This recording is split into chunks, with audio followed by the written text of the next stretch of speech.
A vida em um super porta-aviões da Marinha Americana não é nada fácil. A sua tripulação de 6.000 homens se dedica basicamente a uma única tarefa: manter a esquadrilha aérea de mais de 80 aviões de combate pronta para a ação.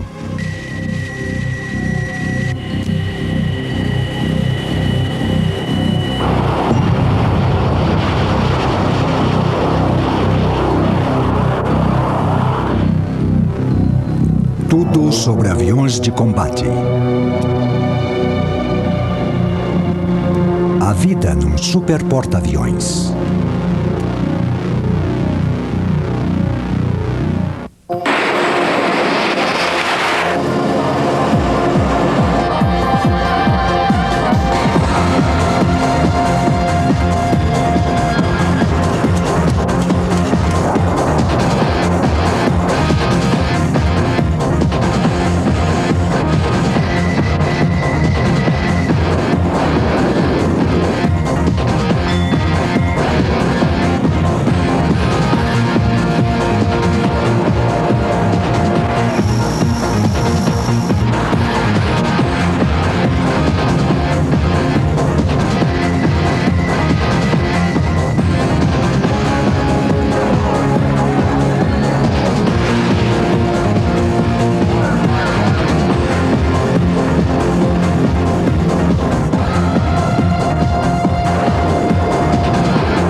O moderno super porta-aviões americano é uma das plataformas de armas mais poderosas e flexíveis que já existiram.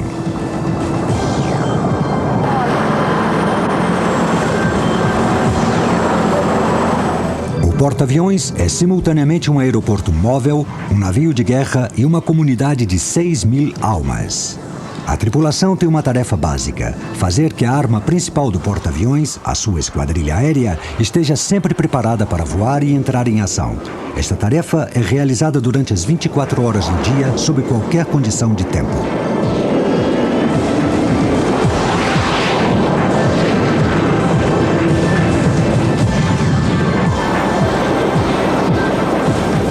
Para tripular os aviões, estão a bordo uns 200 pilotos. Mas para cada piloto, existem pelo menos outros 15 elementos do pessoal de apoio.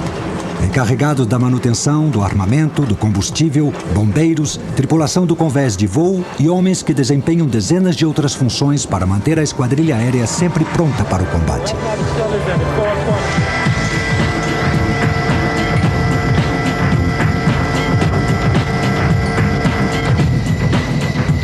As operações em um porta-aviões são intrinsecamente arriscadas. O abarrotado convés do porta-aviões está sempre repleto de ruídos e de uma aparente confusão.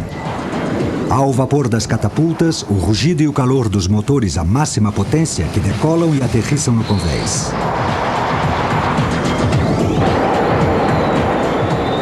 Decolar e aterrissar no convés que balança é uma das atividades mais estressantes que se pode imaginar.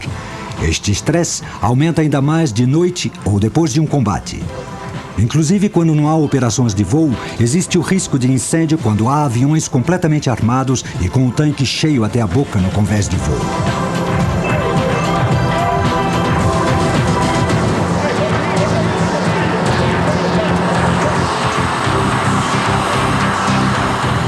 Mas os aviões são apenas uma parte da história. Um porta-aviões é principalmente um enorme navio de guerra que leva uma tripulação igualmente grande para o manejar. Os 3.300 homens da tripulação do navio se encarregam de tudo, desde os reatores nucleares e as turbinas a vapor do navio até os serviços mais básicos, como refeições ou lavanderia, que são fundamentais em uma comunidade de mais de 6.000 pessoas.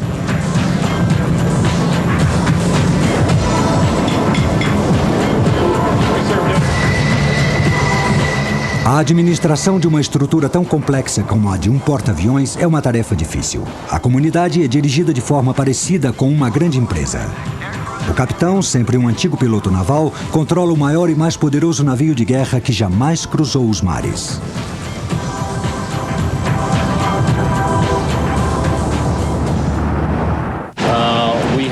Temos uma esquadrilha aérea formada por 70 e tantos aparelhos a bordo, que vão desde aviões F-18, F-14 e S-3B Viking a helicópteros E-2 de alerta imediato. A nossa arma principal, o nosso principal elemento de persuasão, é a esquadrilha aérea que tem a capacidade de projetar nosso poderio pelo mundo todo. O navio é impulsionado por 2 reatores nucleares que nos dão a capacidade de navegar a mais de 30 nós e também uma incrível autonomia para viajar a praticamente qualquer zona do mundo. Temos 2 sistemas a bordo que nos permitem defender o navio no caso de algum inimigo penetrar na nossa zona de defesa formada pela esquadrilha aérea. Para o médio alcance, temos um sistema de mísseis navais Sea Sparrow. Temos também metralhadoras Vulcan Phalanx para defender a ponte. Mas, de longe, a principal arma do Theodore Roosevelt é a sua esquadrilha aérea. As atividades em um porta-aviões se dividem em 2 grupos principais: as operações de voo sobre o convés e as que são realizadas debaixo dele, onde transcorre a vida rotineira a bordo de um navio de guerra. O pessoal, o correio e as autoridades chegam das bases terrestres ao porta-aviões através do avião de entregas a bordo do porta-aviões, que é um Grumman C-2 Greyhound, uma versão de transporte do avião de alerta imediato E-2 Hawkeye.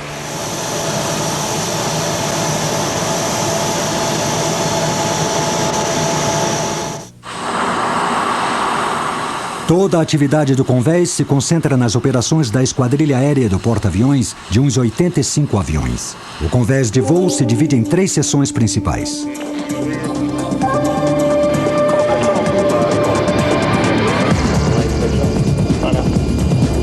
O terço dianteiro do navio é conhecido como Voo 1. É nesta zona de atividade frenética que decolam os aviões a partir das 2 catapultas de proa.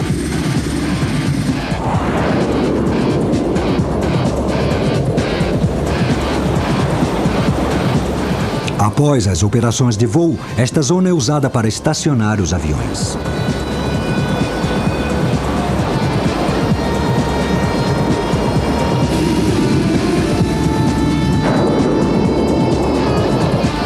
Bem atrás das catapultas estão os defletores de expansão do reator, que protegem o pessoal e os outros aviões quando os motores são acionados ao máximo antes da decolagem.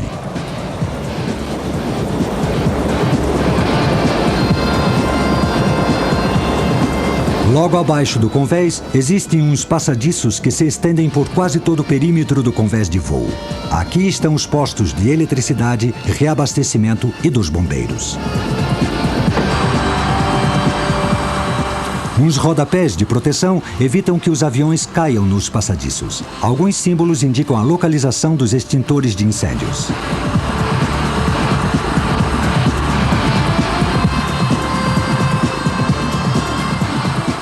A extremidade dianteira da zona de aterrissagem se chama o ângulo, de onde operam os helicópteros.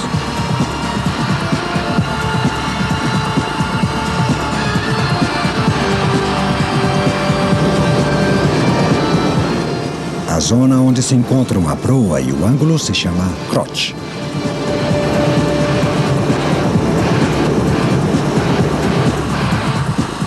Duas bolhas, afundadas no convés, abrigam o pessoal responsável da decolagem dos aviões.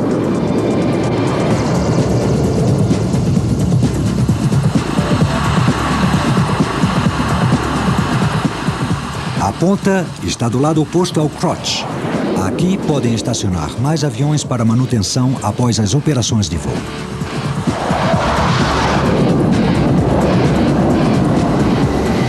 Depois de aterrissar, os aviões com bombas e mísseis com carga explosiva devem ser desarmados antes de serem levados aos pontos de amarração. As armas são guardadas em um lugar seguro.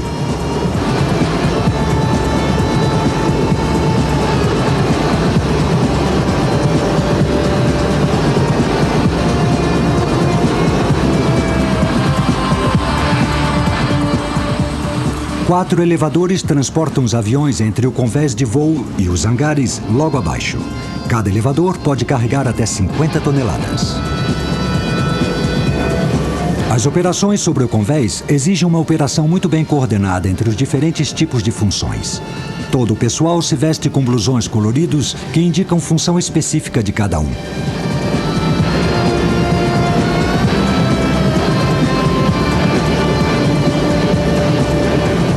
O oficial do convés de voo dirige e supervisiona todos os movimentos de aviões no convés de voo.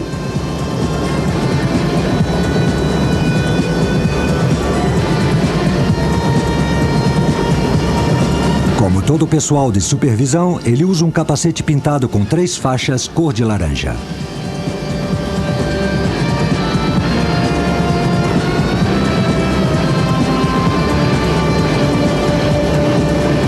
Outra figura-chave é o chefe do convés de voo, que toma decisões em décimos de segundo após checar os aviões antes da decolagem e depois da aterrissagem.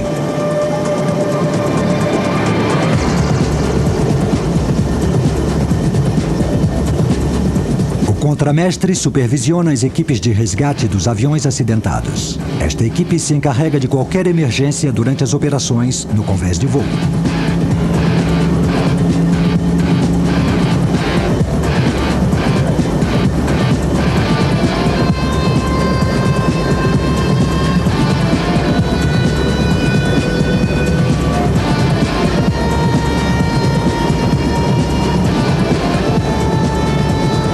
Os controladores de aeronaves se responsabilizam pelo transporte dos aviões até a catapulta, da zona de aterrissagem e do seu local de estacionamento.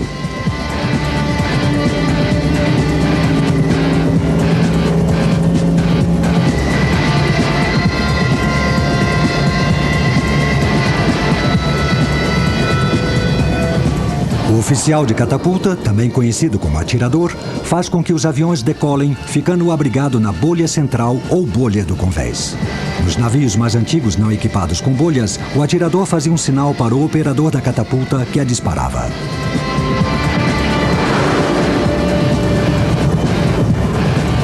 O atirador verifica o peso do avião e deve calcular corretamente a regulagem da catapulta. Se tudo está em ordem, o atirador recebe o sinal de OK e dispara a catapulta.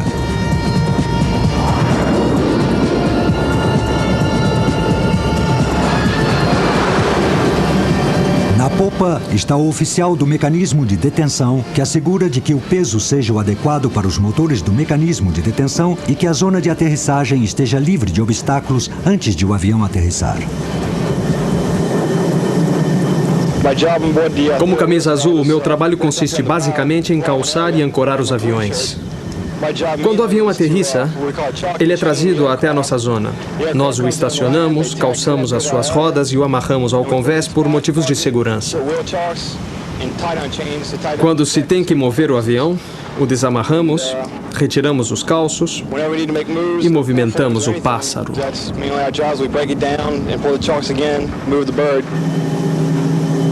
Outros camisas azuis são os operadores dos elevadores que movimentam os aviões entre os convéses e os operadores de tratores que operam as unidades de arranque dos aviões.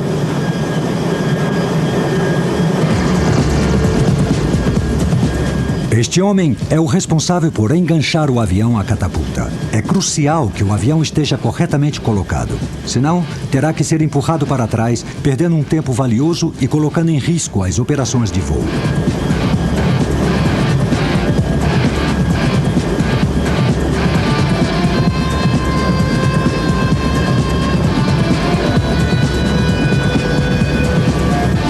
O pessoal de segurança da proa se assegura de que a proa esteja livre de objetos e de pessoal antes da decolagem de qualquer avião. O oficial de segurança da parte superior da catapulta supervisiona o processo de enganche da catapulta para todos os aviões. Se está tudo em ordem, cumprimenta o piloto, faz uma última checagem e indica que o avião está pronto para decolar.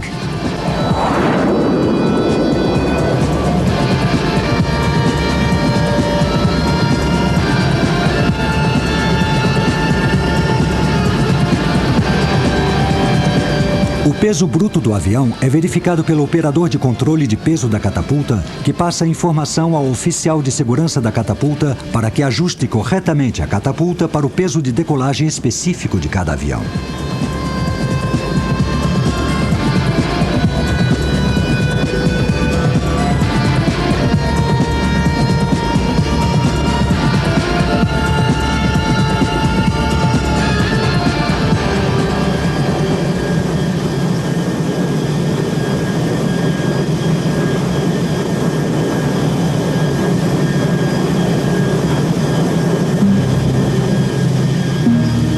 terço do meio do convés se chama Voo 2.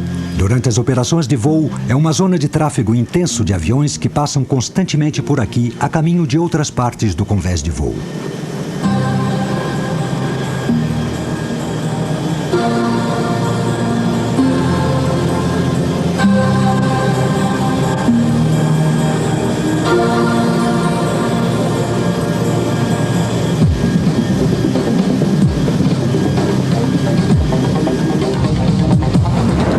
A bolha do convés dispara as catapultas 3 e 4. O voo 2 abrange a zona angulada do convés de voo.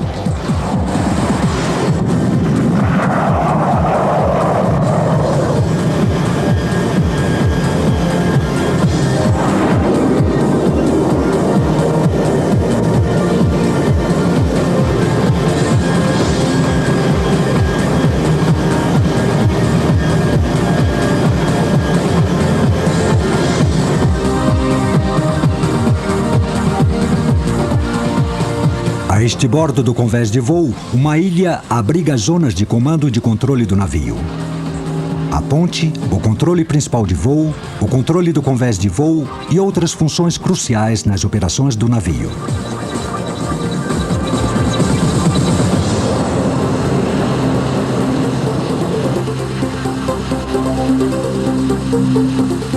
Entre a ilha e o passadiço de este bordo está o paiol de bombas, uma zona de armazenagem para bombas de treinamento e com carga explosiva. Os sprinklers de extinção de fogo estão instalados aí para evitar que as bombas explodam em caso de incêndio.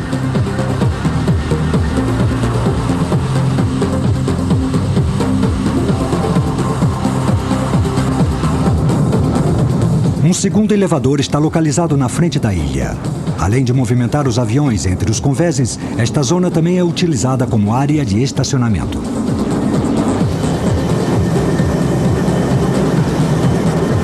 Entre os dois elevadores do convés de proa está o curral, uma zona utilizada para ancorar os aviões durante e depois das operações de voo.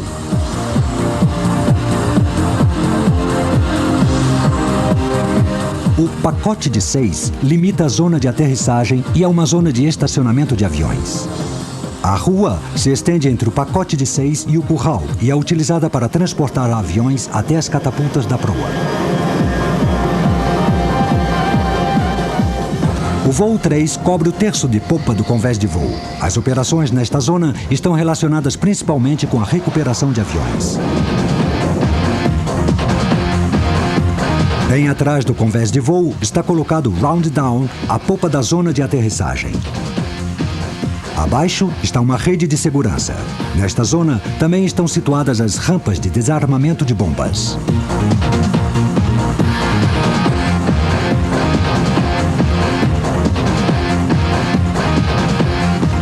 Na parte posterior direita da zona de aterrissagem está localizado o pátio.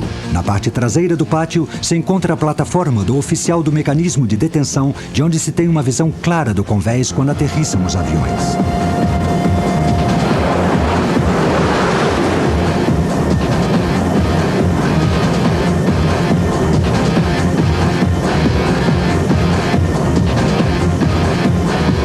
Localizado na parte de trás da ilha, há um terceiro elevador. Aterrissar a bordo de um porta-aviões já foi comparado a um acidente controlado. Os aviões são recuperados através de um gancho de detenção que literalmente os arrasta até que parem. Os pilotos têm que fazer com que o gancho se prenda em um dos 4 cabos de aço de alta resistência que são esticados na parte posterior do convés. Estes cabos estão ligados com os motores do mecanismo de detenção sob o convés. Os aviões passam de sua velocidade de voo ao repouso total em apenas 2 segundos. Um quarto elevador está colocado na parte da popa e a bombordo do convés de voo. Na parte traseira do quarto elevador está a plataforma de observação, de onde os oficiais de sinalização de aterrissagem podem verificar se o avião está se aproximando do porta-aviões em uma trajetória adequada. No caso de uma falha no mecanismo de detenção ou de o gancho de detenção do avião estar defeituoso, é rapidamente levantada uma barreira que é basicamente uma rede de segurança feita de nylon. Todo o pessoal disponível estira as redes e a tripulação do mecanismo de detenção as estende.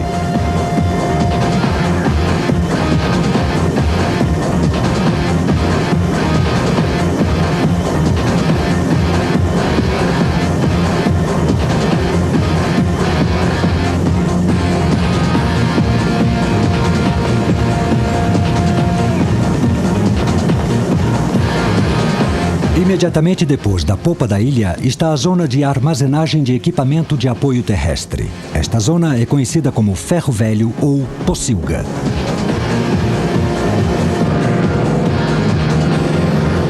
As ajudas de aterrissagem Fresnel do porta-aviões se desenvolveram a partir de ajudas primitivas usadas durante a Segunda Guerra Mundial. Sou o suboficial Dowden, da Divisão do Ar V2. Sou o suboficial em chefe da Divisão V2. Nos encarregamos das catapultas, do mecanismo de detenção e da iluminação do convés de voo. Durante as operações, nos encarregamos, como já disse, das catapultas e do mecanismo de detenção. Essa é a catapulta número 1, que faz decolar os aviões do convés. A zona de aterrissagem está na popa. Às vezes, as aterrissagens são realizadas à noite e temos que iluminar o convés de voo. Agora, esses camisas verdes da divisão V2 estão realizando operações de manutenção da catapulta e algumas correções. Estão consertando a lançadora. A lançadora é a parte da catapulta conectada diretamente com o avião. Agora mesmo, a lançadora está em uma ponta da catapulta, onde estão os freios hidráulicos que param o avião. Estão consertando um defeito nesses freios hidráulicos.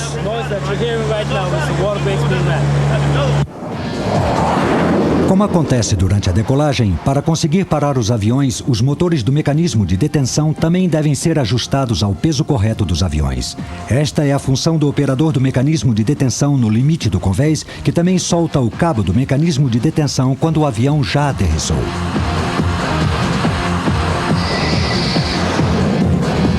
Antes de que o faça, o ordenança do gancho do mecanismo de detenção se assegura de que o cabo está solto do gancho da cauda do avião.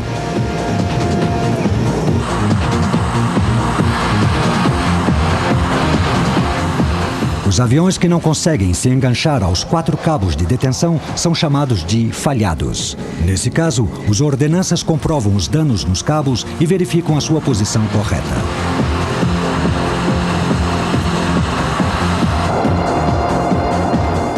Todas as decolagens e recuperações são documentadas. Câmeras móveis na ilha e outras fixas ao redor do convés de voo gravam todas as operações de voo.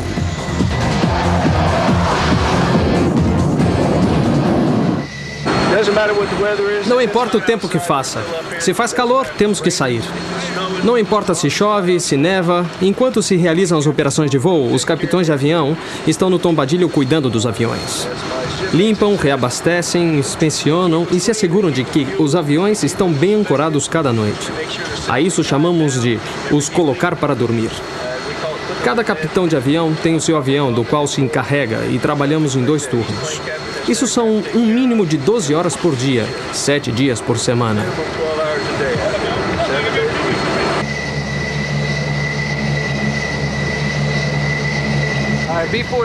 A divisão V4 é responsável basicamente de colocar e retirar combustível de todas as máquinas do porta-aviões, de tratores a aviões, tudo o que use gasolina ou querosene. A equipe da divisão V1 de acidentes e resgates atua como departamento de bombeiros do convés de voo.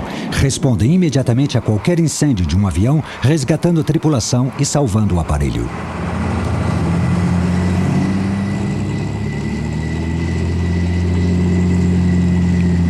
Eu estou em armamento. Sou considerado um camisa vermelha do convés de voo. O meu trabalho é carregar os armamentos do F-14 e consertarmos emergências. Se existe alguma queixa, na noite antes da decolagem temos que descobrir qual é o problema e corrigi-lo para que o piloto possa realizar a sua missão a tempo.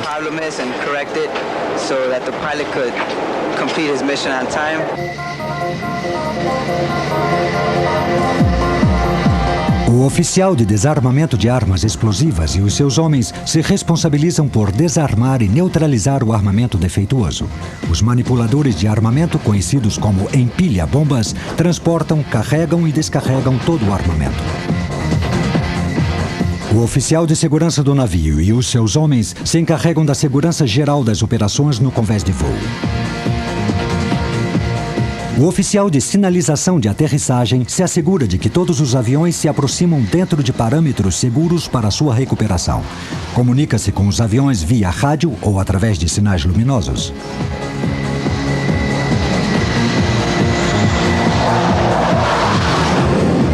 Também indica aos aviões para que se arremetam se a aterrissagem não for segura. Identificáveis pelas grandes cruzes nos seus blusões, os capatazes do convés de voo proporcionam assistência médica imediata a qualquer ferido entre o pessoal do convés de voo. Os inspetores de aviões do esquadrão realizam as checagens finais anteriores à decolagem e indicam ao atirador com o polegar que já está tudo bem.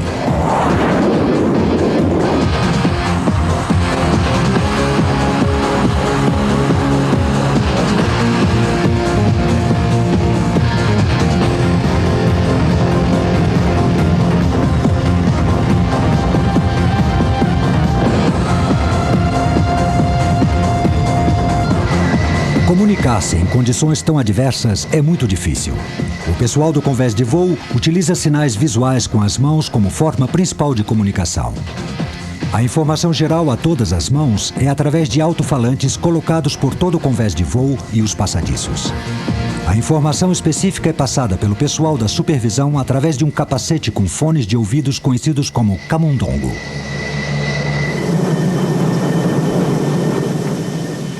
Antes, durante e depois das operações de voo, todo o pessoal participa em inspeções de rotina. Formam uma linha e percorrem todo o convés de voo, procurando algum objeto que possa danificar o motor se for absorvido por ele ou que possa ferir alguém se o jato do avião o fizer saltar.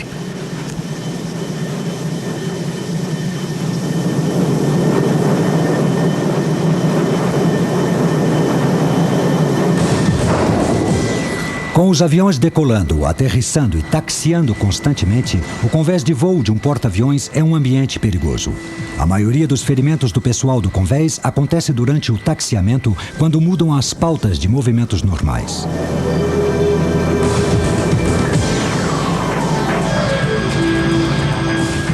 O perigo também pode vir pela rápida elevação dos defletores de onda dos reatores dos tubos de escape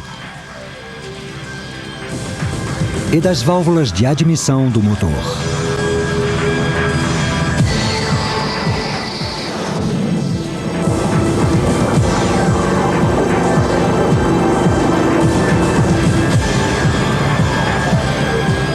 Os motores de aviação são terrivelmente ruidosos, o suficiente para causar uma surdez permanente se os ouvidos não forem convenientemente protegidos. Por isso, todo o pessoal do convés de voo usa capacetes com atenuadores de som.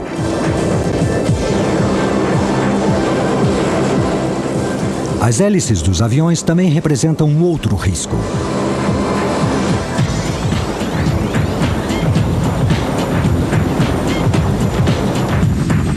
O perigo também vem dos helicópteros, que cumprem funções importantes para o porta-aviões, como escoltas dos aviões, caças submarinos e missões de busca e salvamento.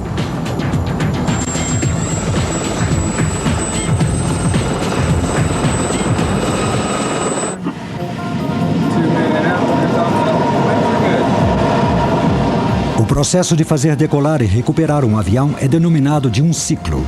À primeira vista, parece que existe uma atividade bastante confusa, com o pessoal vestido de cores diferentes correndo de um lado para outro no convés.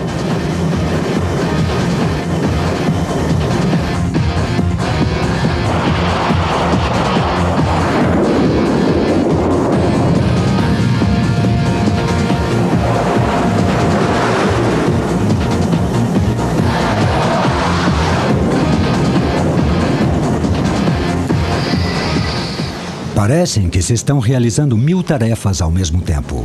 Mas uma observação mais atenta mostra uma ordem fundamental das ações. As camisas de cores diferentes indicam tarefas específicas ou o tipo de tarefa realizado pelo pessoal do convés de voo. Tudo está cuidadosamente coordenado para garantir que a esquadrilha aérea do porta-aviões decole e aterrisse no menor tempo e da forma mais segura possível.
Sou o Capitão Howard.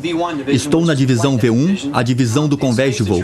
Agora estamos na sala de controle do convés de voo. Aqui temos uma mesa com uma réplica exata do convés de voo. Os aviões também estão em escala. Assim, podemos ver a todo momento onde estão no convés de voo. As marcas coloridas nos aviões indicam as suas condições específicas. Por exemplo, a marca na frente de um avião significa primeiro turno, ou seja, que já está pronto para decolar imediatamente. Uma marca atrás significa segundo turno. Esta marca aqui significa que o avião está em trânsito para o hangar. As marcas vermelhas alertam sobre as aves. As púrpuras significam combustível. A situação sobre o convés de voo muda constantemente. As marcas permitem realizar mudanças com mais facilidade. Por exemplo, se este avião de primeiro turno daqui tem algum problema, é só mover a marca e ele se converte em um avião de segundo turno. No convés, muda tudo rapidamente, mas com esse sistema podemos controlar melhor com mais facilidade. O fogo é o maior risco em um porta-aviões. Os aviões totalmente armados e com os tanques repletos de combustível representam um alto risco de incêndio. Por isso, o pessoal é treinado regularmente para o caso de acontecer um incêndio no espaço abarrotado do convés de voo. Nos porta-aviões, costumamos utilizar combustível de aviação JP5, relativamente fácil de manipular e armazenar. No entanto, após uma colisão, o combustível se evapora e pode ocorrer a ignição com resultados catastróficos.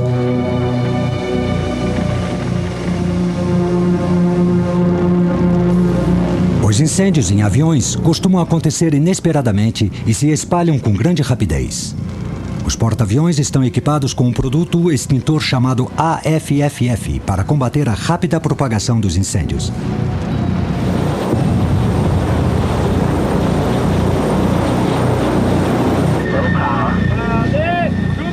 Com muita frequência acontecem acidentes devido à inexperiência ou à fadiga de combate.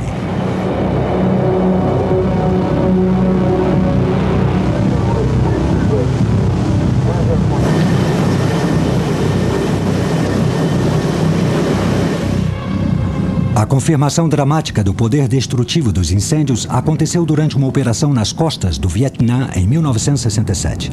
Um foguete Zuni ar-superfície foi disparado acidentalmente contra um avião totalmente armado a bordo do superporta-aviões norte-americano Forrestal. O incêndio que se seguiu durou 12 horas, causando a morte de 134 homens e ferimentos em muitos mais. 21 aviões foram totalmente destruídos. Devido a este enorme risco, todo o pessoal da esquadrilha aérea e da companhia do navio praticam regularmente simulações de incêndio.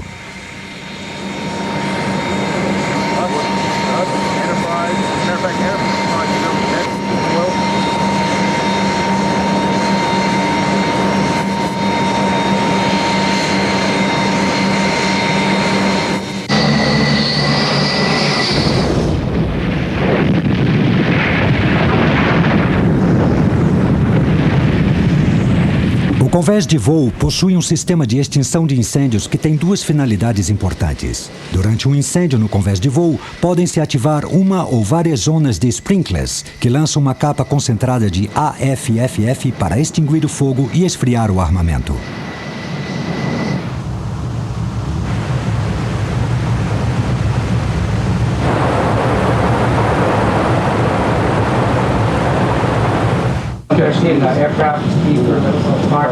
Longe do ruído da fúria das operações de voo está a vida que levam a cabo os milhares de marinheiros abaixo do convés.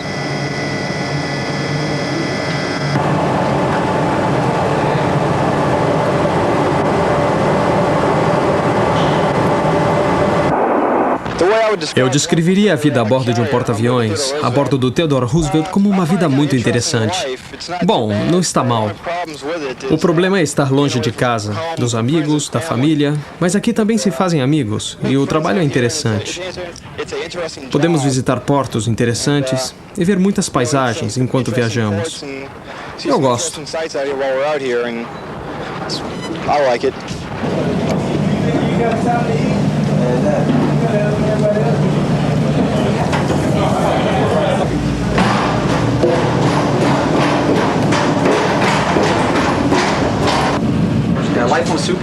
A vida num super porta-aviões é a continuação de um mesmo dia com um cochilo no meio. Todos os dias você se levanta para cumprir a mesma rotina.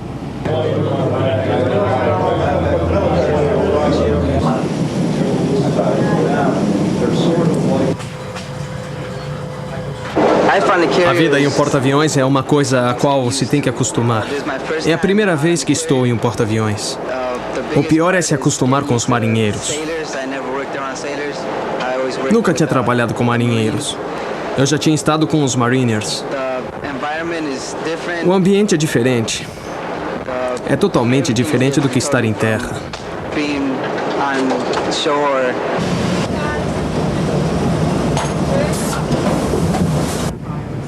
Virginia Beach Circuit Court judge. On this day, 19... Você tem 30 segundos.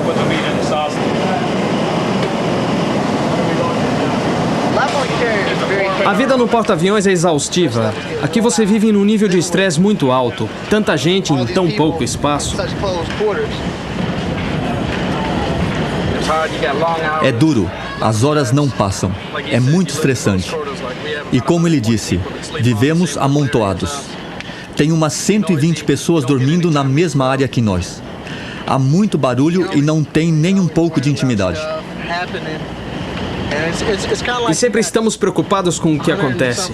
É como ter 100 e tantos irmãos e irmãs a bordo e ter que cuidar deles e eles cuidarem de você. Temos que fazer filas para comer.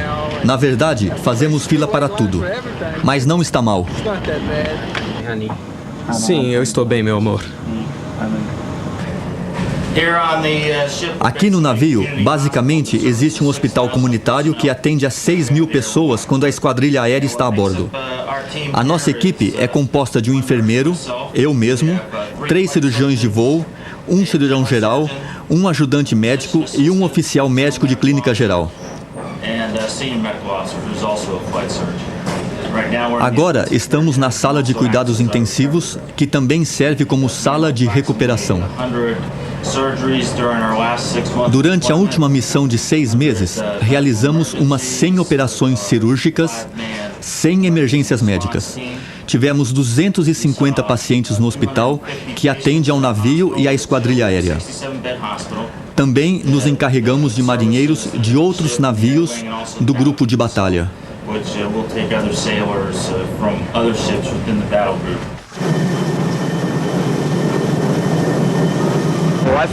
A vida em um porta-aviões? Muitas horas, um montão de trabalho. Temos que estar muito atentos ao que fazemos. Levar as coisas a sério. É uma vida muito perigosa. A guerra aérea no Pacífico foi o cenário dos combates mais ferozes da história. Para cobrir as vastas extensões oceânicas, eram necessários navios. E os navios se converteram no objetivo prioritário dos ataques.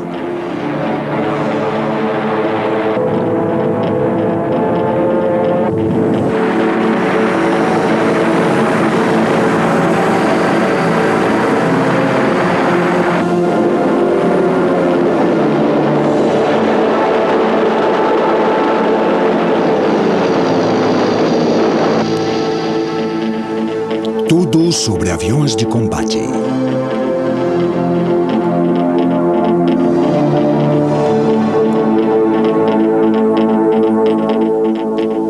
A Guerra do Pacífico.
A semente da guerra no Pacífico foi plantada pelos japoneses com a sua expansão militarista na China continental no final dos anos 30.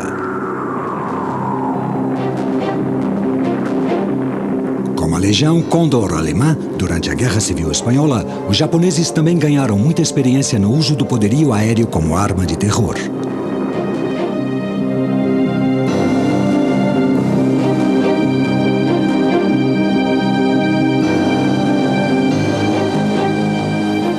Era óbvio que tal expansão territorial no Pacífico levaria inevitavelmente a uma guerra contra os Estados Unidos, cujas forças na região estavam muito mal preparadas para este desafio.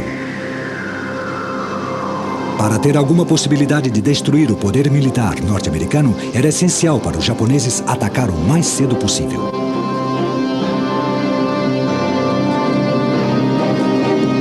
Enquanto os diplomatas japoneses e norte-americanos se reuniam em Washington para tentar evitar a guerra, uma enorme força expedicionária japonesa, que incluía 6 porta-aviões de ataque, zarpou rumo à base da US Navy em Pearl Harbor, no Havaí.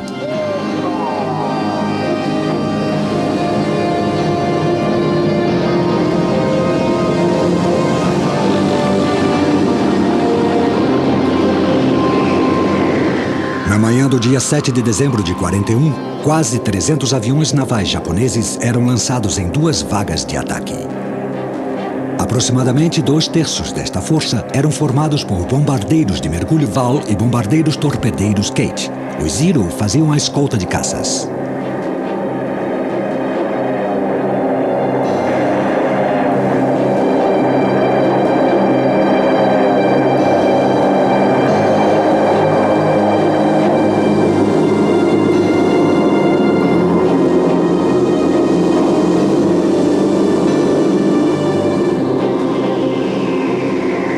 O ataque foi realizado absolutamente de surpresa. Quase 200 aviões norte-americanos foram destruídos no ar ou em terra. Os pilotos japoneses que esperavam encontrar os porta-aviões da US Navy, que por sorte não estavam no porto, atacaram no seu lugar aos navios de guerra ancorados desprotegidos na ilha de Fort.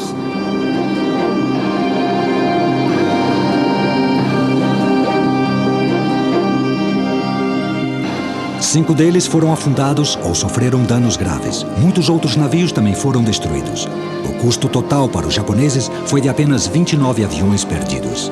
No momento em que o último deles aterrissava a bordo dos seus porta-aviões, no começo da tarde, os Estados Unidos já haviam entrado na guerra. A surpresa estratégica não foi menor para os britânicos no Sudeste Asiático. A Península da Malásia e a base naval de Singapura eram as únicas defendidas por forças importantes.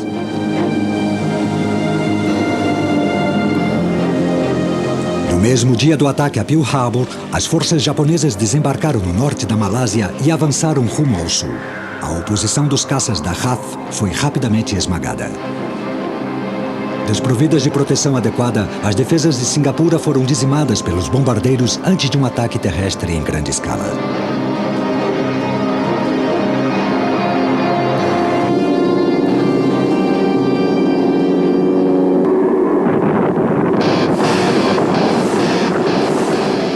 Os reforços chegaram através de um encouraçado e um destroyer, que foram afundados rapidamente pelos bombardeiros japoneses baseados em terra, com grande perda de vidas para os britânicos. Singapura se rendeu em 15 de fevereiro de 42.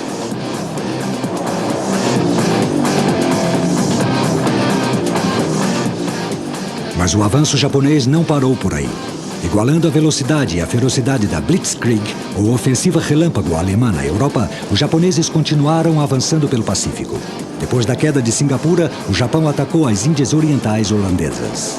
O ataque foi liderado por um assalto paraquedista e aproximadamente 100 mil soldados desembarcaram nas ilhas de Sumatra e Java e, mais uma vez, esmagaram rapidamente a oposição aliada.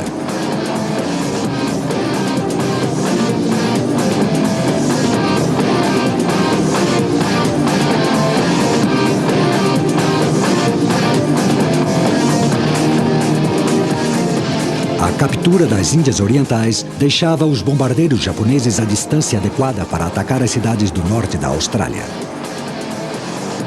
Isso aconteceu no dia 19 de fevereiro de 42, com um bombardeio do porto de Darwin, que afundou uma dúzia de barcos e causou grandes estragos na cidade.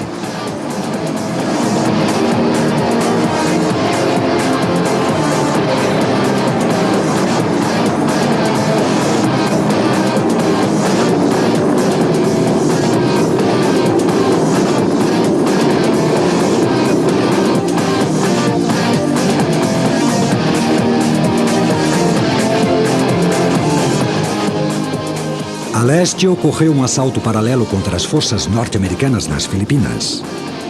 Os bombardeiros japoneses atacaram o arquipélago a partir de bases na ilha de Taiwan.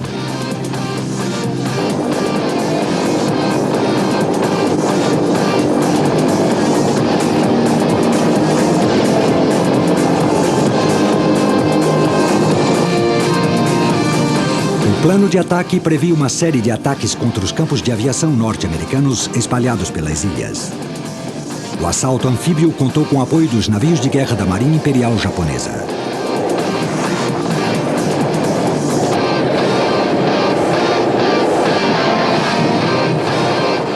Quando os norte-americanos se retiraram para a Península de Bataan, o general MacArthur tentou poupar Manila de vítimas e danos desnecessários, declarando-a cidade aberta. Os japoneses o ignoraram e submeteram a cidade a uma série de selvagens ataques aéreos. Em toda parte, iam caindo os arquipélagos e as ilhas. Em uma questão de meses, os aliados tinham perdido para os japoneses praticamente todas as ilhas entre o continente asiático e a Austrália. O custo humano e material foi gigantesco. Somente um fator salvou a estratégia norte-americana no Pacífico: a sobrevivência dos seus porta-aviões. E foi um porta-aviões que trouxe o primeiro raio de esperança depois de 4 meses de inúmeras derrotas e desastres. Dirigida pelo tenente-coronel James Doolittle, esta operação era nada menos do que um bombardeio aéreo sobre Tóquio realizado por 16 bombardeiros B-25 Mitchell da US Navy.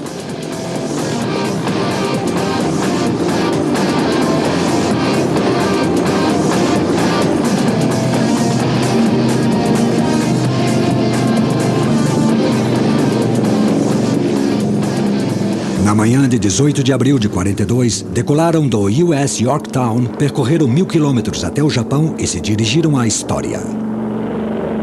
O bombardeio sobre Tóquio causou poucos danos materiais e todos os aviões foram perdidos depois de aterrissagens forçadas na China, mas o efeito moral para os Estados Unidos foi enorme.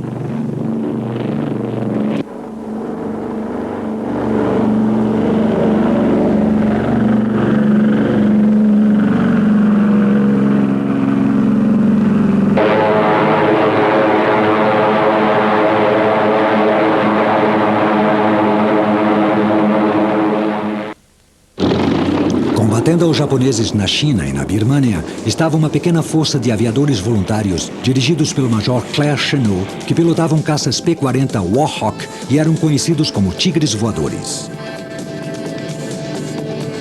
Lutaram contra tudo para defender a capital da Birmânia, Rangoon, e conseguiram atrasar o avanço japonês na região.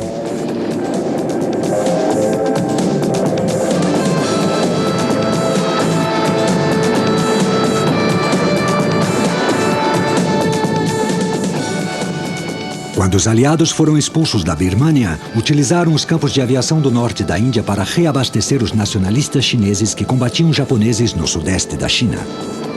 A operação implicava na criação de uma ponte aérea intensiva sobre a cordilheira do Himalaia.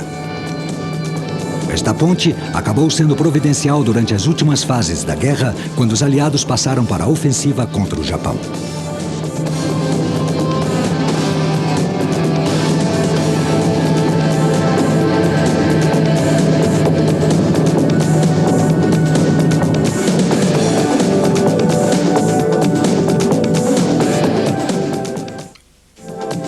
Seguindo seu avanço até o sul da Austrália, os japoneses fizeram uma campanha para capturar Port Moresby, na Nova Guiné.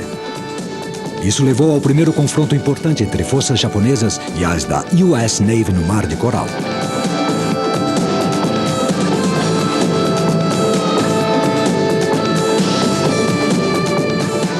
A força expedicionária dos Estados Unidos que se encontrava na área foi enviada para impedir que os japoneses atingissem esse objetivo e incluir os porta-aviões Lexington e Yorktown, cuja força aérea conjunta era de 100 bombardeiros Devastator e Dauntless e de 40 caças Wildcat.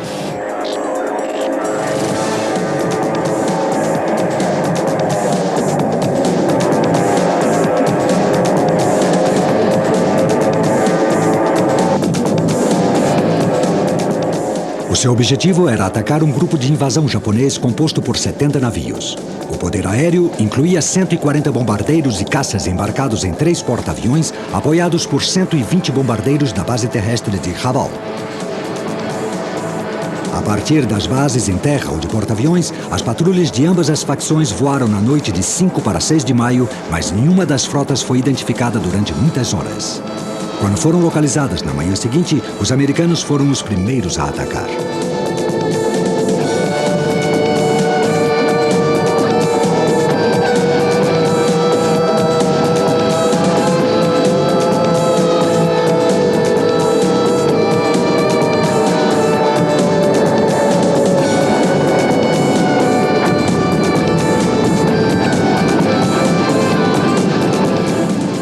Os 75 Devastator e Dauntless bombardearam e afundaram o porta-aviões leve Soho.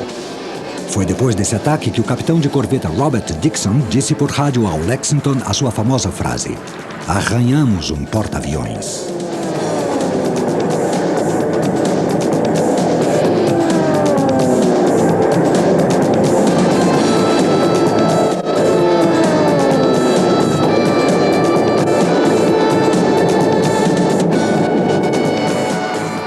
Mas no dia seguinte, os bombardeiros japoneses contra-atacaram, bombardeando 2 porta-aviões norte-americanos. Tendo sofrido graves danos, o Lexington teve de ser afundado por torpedos norte-americanos e se tornou o primeiro porta-aviões norte-americano perdido na guerra. Como vingança, o porta-aviões Shokaku foi gravemente danificado. Ambas facções se retiraram e a invasão foi adiada. A Batalha do Mar de Coral foi a primeira da história travada exclusivamente pela aviação, já que os navios de guerra inimigos não chegaram a se ver e nem a trocar tiros entre si. Apesar das perdas, esta foi considerada uma vitória norte-americana. O plano estratégico japonês no Pacífico era criar um perímetro defensivo exterior, cuja chave era a base norte-americana de Midway. Sabiam que qualquer batalha para derrotar a frota do Pacífico dos Estados Unidos tinha que ser disputada e vencida durante 1942, antes que o programa de construção naval norte-americano desse frutos.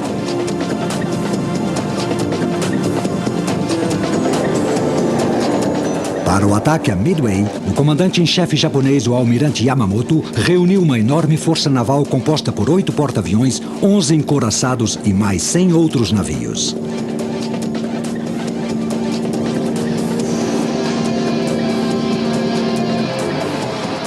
Os primeiros ataques de bombardeiros norte-americanos baseados em Midway causaram poucos danos. Para evitar novos ataques, os japoneses montaram uma série de bombardeios para destruir a pista de aterrissagem e os ninhos de metralhadoras.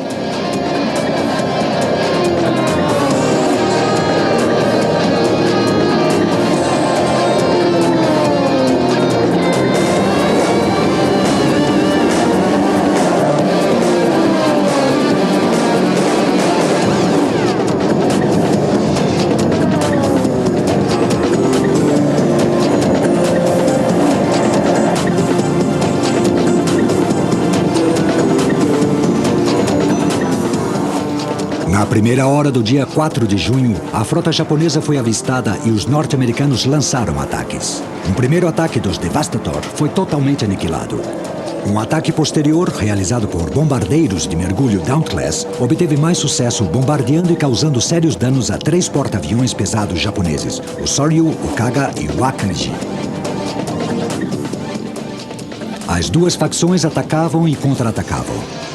Ambas perderam um porta-aviões. Os norte-americanos, o Yorktown, e os japoneses, o Iryu.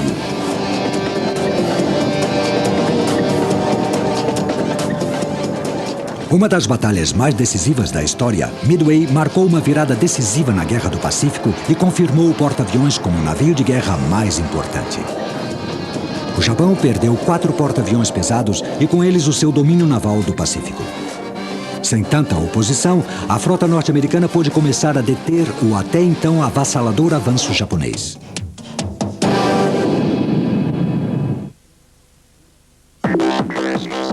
Midway proporcionou aos norte-americanos a possibilidade de tomar a iniciativa, ainda que por pouco tempo, antes que os japoneses reorganizassem as suas frotas. Em agosto de 42, uma força expedicionária dos Estados Unidos, que incluía 3 porta-aviões, desembarcou 19 mil fuzileiros navais na ilha de Guadalcanal, nas Ilhas Salomão. Os japoneses enviaram uma força invasora escoltada por porta-aviões e com o apoio da aviação baseada em terra para recuperar Guadalcanal. Apesar do constante ataque aéreo e terrestre e do bombardeio naval, os Marines conseguiram construir uma pista de aterrissagem na ilha. Em uma semana, o campo de Henderson Field estava pronto para as operações de voo.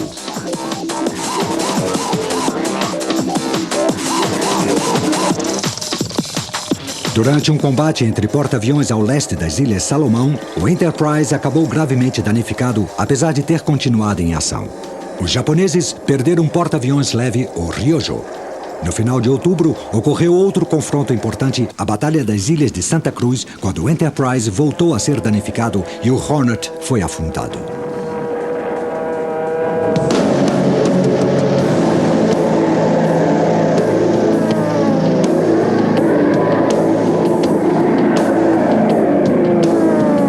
Neste aspecto, as baixas de porta-aviões norte-americanos superavam as dos japoneses. Mas como o objetivo norte-americano era impedir que a Marinha Imperial Japonesa interferisse nos desembarques de Guadalcanal, missão na qual obtiveram sucesso, as batalhas das Ilhas Salomão devem ser consideradas uma vitória estratégica dos americanos. Os pequenos arquipélagos das Ilhas Gilbert, Marshall, Carolinas e Marianas no meio do Pacífico eram o objetivo seguinte da guerra. As operações para recapturá-las seguiam um modelo que ficou conhecido como Campanha de Ilha em Ilha.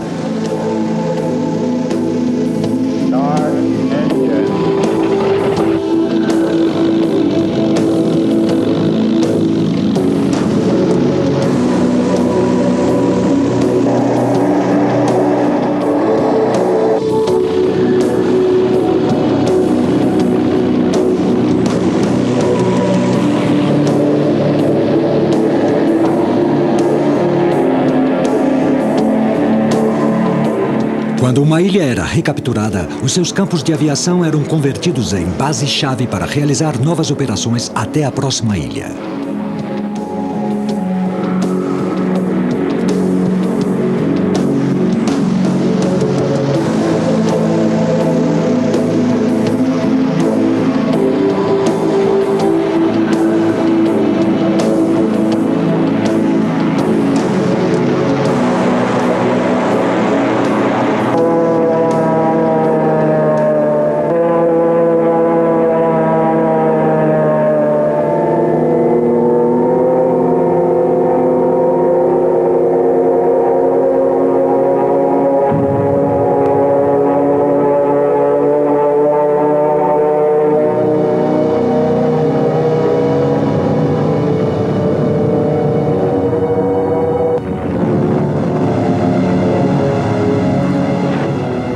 Depois de reduzir as defesas japonesas com bombardeios aéreos e navais, as tropas americanas desembarcavam.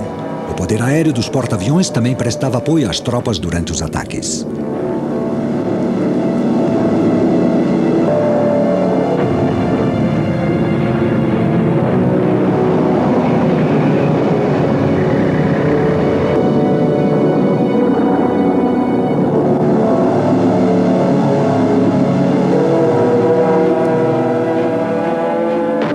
Os combates por terra para recuperar essas ilhas foram uma tarefa árdua e sangrenta. As fanáticas e bem entrincheiradas tropas japonesas se defendiam com muita tenacidade. As baixas dos dois lados foram enormes.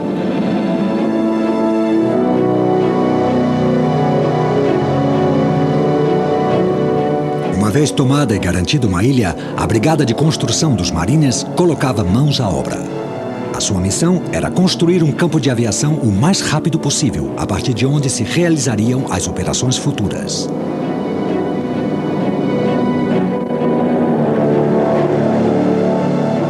Destes campos de aviação, os bombardeiros pesados e médios da Army Air Corps atacaram os navios de transporte e os campos de aviação japoneses.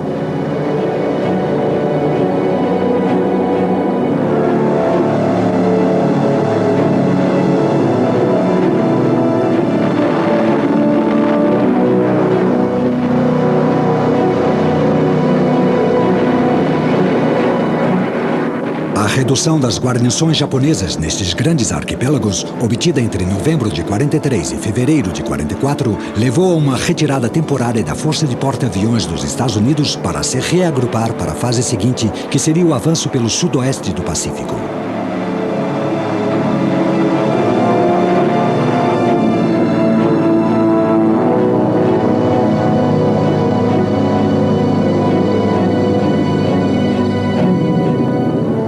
Os pilotos baseados em terra tinham a segurança de uma pista de aterrissagem longa o suficiente. Para os pilotos de aviões embarcados em porta-aviões, a missão nem sempre era tão fácil e os acidentes causavam algumas terríveis baixas.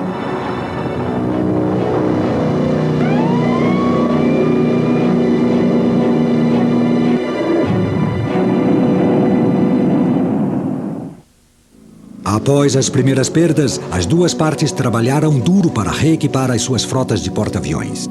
Apesar da chegada de novos aviões navais, o que fazia falta realmente para a Marinha Imperial Japonesa eram pilotos experientes. E os seus substitutos não podiam fazer muita coisa contra os novos e muito superiores aviões dos Estados Unidos, o Hellcat e o Corsair.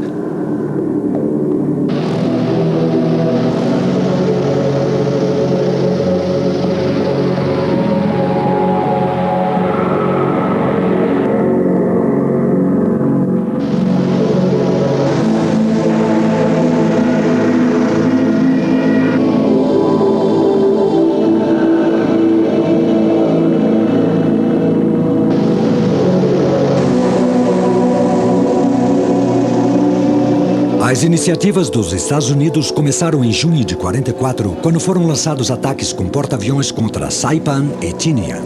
200 Hellcat destruíram 40 aviões japoneses em terra.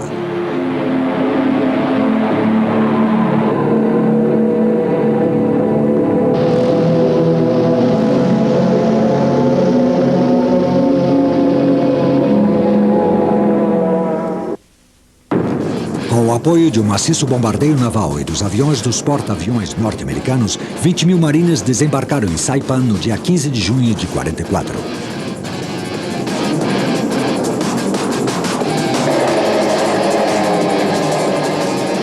Com a concentração de poderosas forças navais das duas partes, estava pronto o cenário para o maior combate naval entre porta-aviões da história, a Batalha do Mar de Filipinas. Para derrotar aos 9 porta-aviões japoneses, a 5ª Frota da US Navy levava 15 porta-aviões.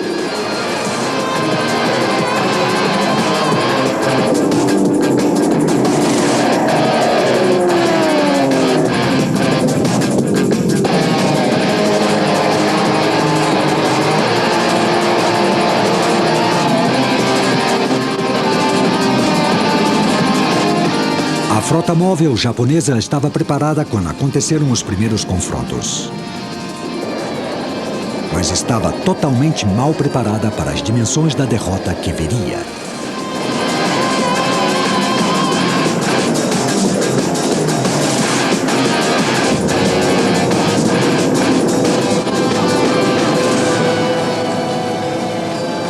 Pouco depois dos aviões de exploração detectarem as duas frotas, cada uma lançou uma série de potentes ataques aéreos contra os porta-aviões. Os japoneses atacavam continuamente com um total de 4 ataques. Mas prevenidos da sua chegada pelo radar, os caças norte-americanos Hellcat e Corsair os aguardavam e derrubaram 216 dos assaltantes.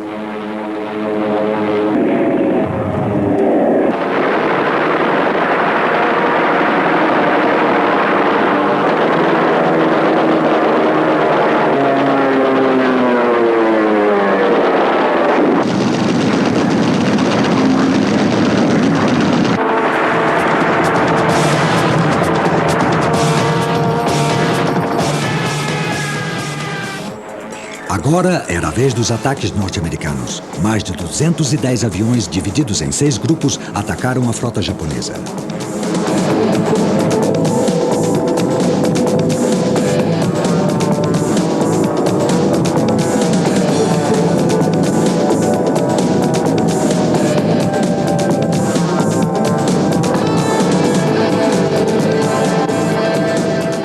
Quando terminou a batalha, as dimensões da derrota eram evidentes. Para a Marinha Imperial Japonesa, foi um completo desastre. Além da perda de quase 350 aviões, 3 dos seus porta-aviões tinham sido afundados. Nenhum porta-aviões americano foi danificado. Frequentemente, esta desigual batalha é mencionada como a caça de perus nas Marianas. As forças norte-americanas conseguiram capturar Saipan em meados de agosto de 44, o que lhes dava uma base importante para os próximos bombardeios sobre o próprio Japão. A captura de Guam e Tinian, simultaneamente, significou o fim da campanha norte-americana no Pacífico Central. Depois da sua retirada das Filipinas, o general MacArthur havia jurado que voltaria. O primeiro passo da ofensiva para recuperar as Filipinas começou com o assalto de Leyte. No princípio de novembro de 44, 7 divisões norte-americanas combatiam na ilha.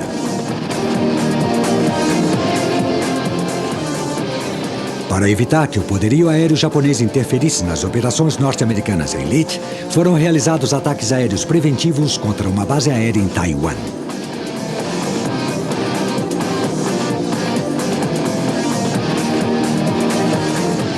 Os navios de guerra norte-americanos tiveram que enfrentar uma nova arma. A partir de Kyushu, a ilha mais ao sul do Japão, foram lançados os primeiros ataques de kamikazes ou bombardeiros suicidas. Segundo o código samurai do Bushido, não existe honra tão grande como sacrificar a vida para defender a pátria.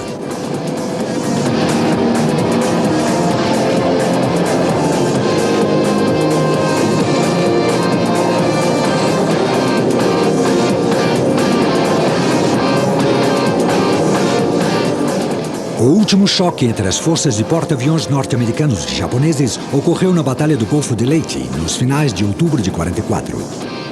A Marinha Imperial Japonesa sofreu uma derrota decisiva, perdendo 4 porta-aviões e 3 encouraçados, comparável às perdas norte-americanas de 3 porta-aviões e 2 destroyers.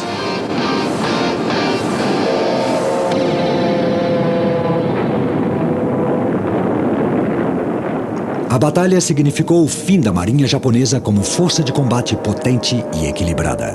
Com o poderio naval do Japão virtualmente eliminado, o resultado da guerra não deixava nenhuma dúvida.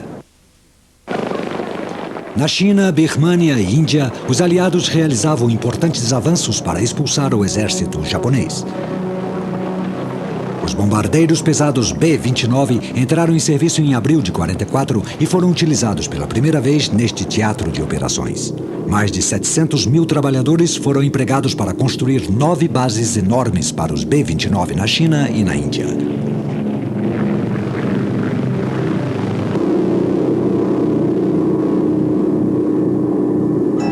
Em junho, o primeiro ataque com B-29 bombardeou objetivos japoneses em Bangkok, na Tailândia, e em Rangoon, na Birmânia.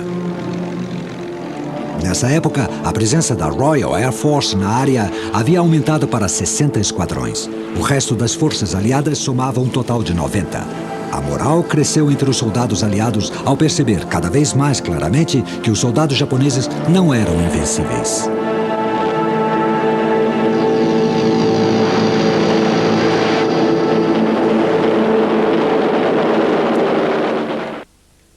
A captura das Ilhas Marianas permitiu aos B-29 bombardear o Japão.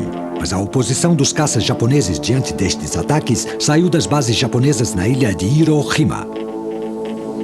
A sua captura mudaria este cenário e serviria de base aérea vital para os americanos.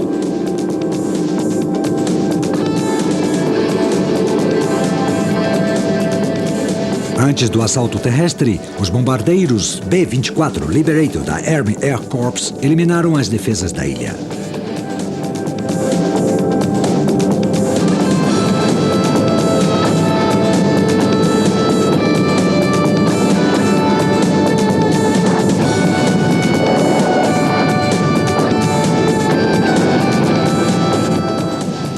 Com a cobertura de um maciço bombardeio naval e dos caças dos porta-aviões Enterprise e Saratoga, 40 mil marines desembarcaram na ilha.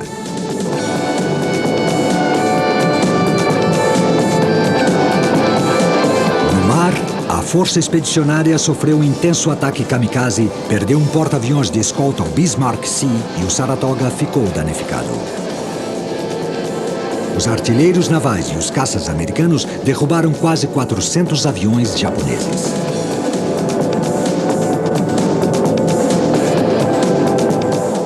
As tropas japonesas estavam muito entrincheiradas e tinham ordem de lutar até o último homem. A batalha terrestre para capturar Hiroshima foi uma das mais sangrentas de toda a guerra. Finalmente, os Marines venceram e içaram a bandeira dos Estados Unidos no Monte Surabashi no dia 23 de fevereiro de 45.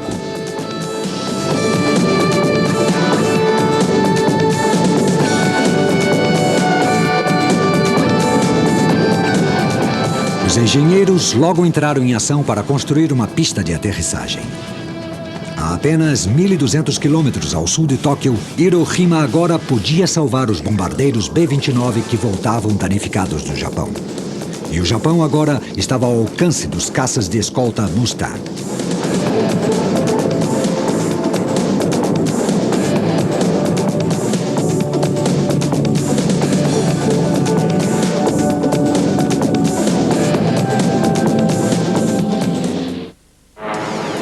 Em março de 45, as forças americanas se aproximavam das ilhas do Japão.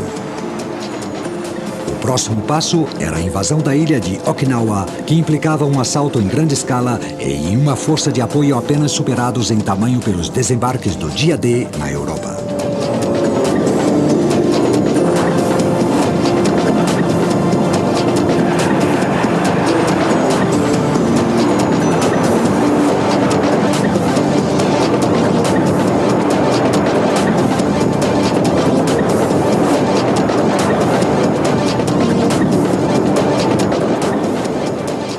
As forças navais norte-americanas haviam evitado graves perdas na campanha de Hiroshima, mas os japoneses iam reagir com mais força e ferocidade em Okinawa.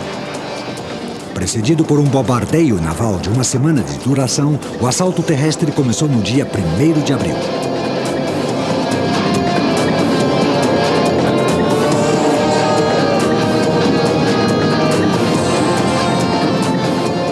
Okinawa foi talvez a maior campanha naval e aérea da história. Os navios de guerra da US Navy que apoiavam os desembarques sofreram um intenso ataque aéreo, sendo atingidos por mais de 4.000 aviões japoneses em ataques suicidas ou convencionais. Ao terminar a batalha em julho de 45, quase 2.500 aviões haviam sido destruídos. Os Estados Unidos haviam perdido 33 navios afundados e 120 haviam sofrido danos graves. A fase final da Guerra do Pacífico chegou com a campanha de bombardeio estratégico sobre o Japão. Os B-29 da aviação do exército norte-americano literalmente queimaram e arrasaram o Japão. O custo em dólares foi enorme e talvez sem os grandes bombardeios, o custo humano para ambas as partes numa invasão do Japão por terra poderia ter sido ainda mais terrível.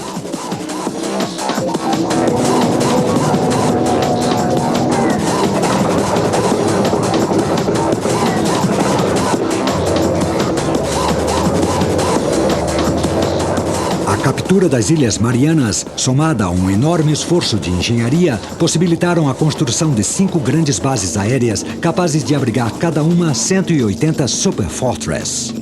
A partir de Guam, Tinian e Saipan, os B-29 começaram a atacar o Japão em junho de 44. Some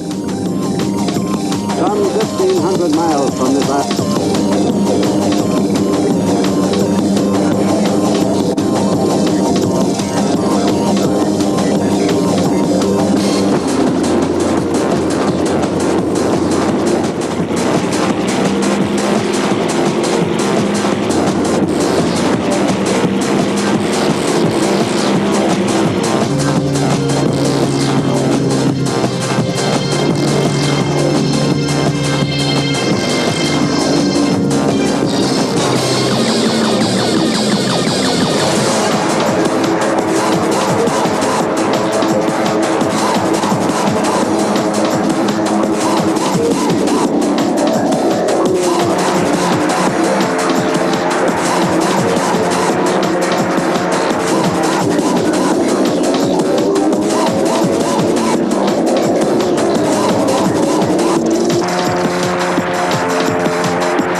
Os ataques diurnos contra objetivos estratégicos, como os centros militares e industriais japoneses, tiveram a sua continuação em intensos ataques noturnos com bombas incendiárias contra cidades importantes a partir de março de 45.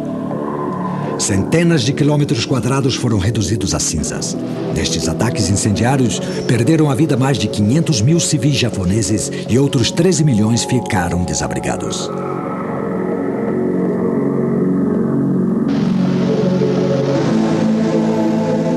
Apesar do enorme massacre causado pelas bombas incendiárias, os norte-americanos ainda lançaram uma nova e terrível arma, a bomba atômica, para convencer os japoneses da inutilidade de prosseguir a guerra.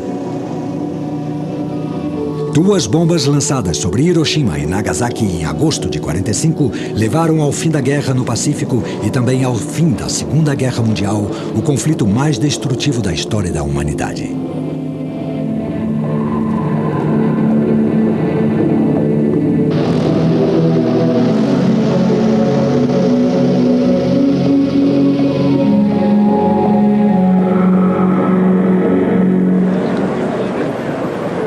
A cerimônia de rendição a bordo do encouraçado Missouri foi presidida pelo Supremo Comandante Aliado no Pacífico, o general Douglas MacArthur. É o meu mais fervoroso desejo e também o desejo de toda a humanidade que, depois desta solene ocasião, surja um mundo melhor, livre do sangue e da morte do passado. Aviões Marcel Dassault ocupam uma posição de destaque na aviação internacional. O seu último produto é o Rafale, um caça multifuncional de alta tecnologia. Segue os passos de uma famosa série de caças a jato com mais de 50 anos de vida, a dinastia Dassault.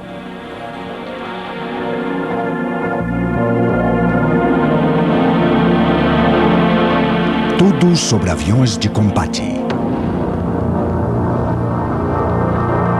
A dinastia Dassault.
Se perguntassem qual é o avião de combate de maior sucesso, a grande maioria responderia sem hesitar: é o Dassault Mirage.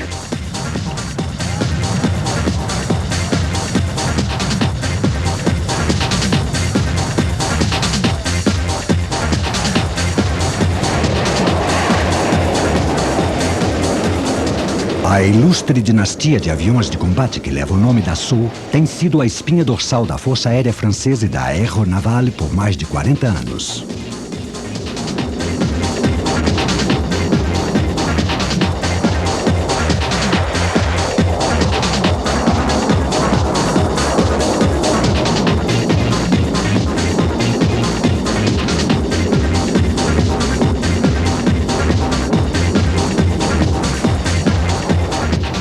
Entre eles estão caças, caças-bombardeiros, aviões de assalto nuclear, caças de assaltos embarcados e aviões de patrulha marítima.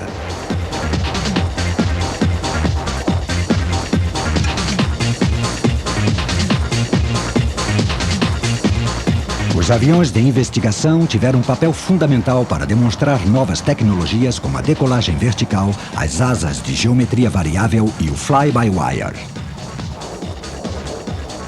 Atualmente, o Mirage 2000 e o Rafale confirmam que a aviões Marcel Dassault não perdeu nenhuma das características que lhe garantiram da Austrália ao Zaire.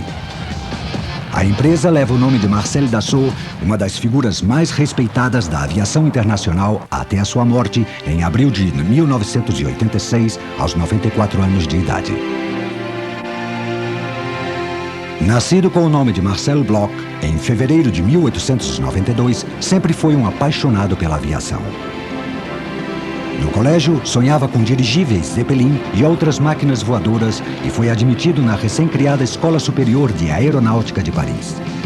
Pouco antes da Primeira Guerra Mundial, foi um dos primeiros a obter o título de engenheiro aeronáutico.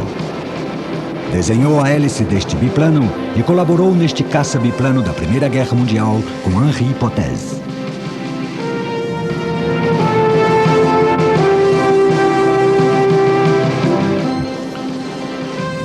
Desenhado em 1933, o Bloch 120 cumpriu rotas regulares de correio aéreo por toda a África francesa. Durante os primeiros dias da Segunda Guerra Mundial, o sólido Bloch 152 foi o melhor caça francês, impondo importante resistência à Luftwaffe.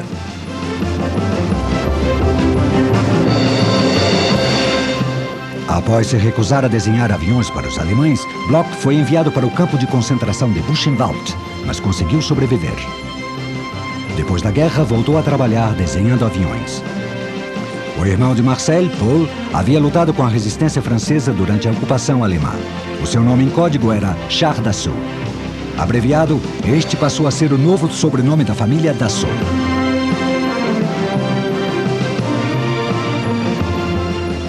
O primeiro produto da empresa foi um avião de transporte bimotor, a partir do qual foi desenvolvida a série de aviões de transporte de treinamento Flamand. Dassault sabia que os aviões a jato eram a chave do futuro na aviação militar. O seu primeiro projeto de um caça-jato, o Ouragan, seria a base do posterior sucesso da empresa. O Ouragan era um aparelho robusto com asas retas. Em julho de 53, o Esquadrão de Caça 1/12 de Cambrai foi a primeira unidade da França a pilotar um caça de desenho totalmente francês. Utilizando a fuselagem do Ouragan com asas em flecha, foi produzida a primeira série Mystère. Em outubro de 54, o Esquadrão de Chasse 10 de Creil foi a primeira unidade de l'Armée de l'Air equipada com um novo avião. Um ano depois, foi apresentada uma nova versão, o Mystère 4A transônico, que servia tanto para a função de defesa aérea como na de caça-bombardeiro.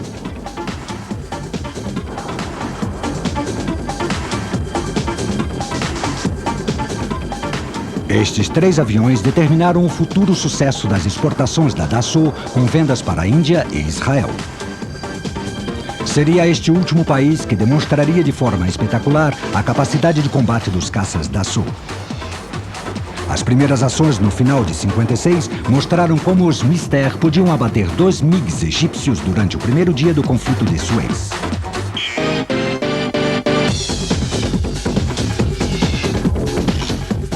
Os Mystère estiveram em ação durante a Guerra dos 6 Dias, em junho de 67, desta vez como aviões de ataque à superfície.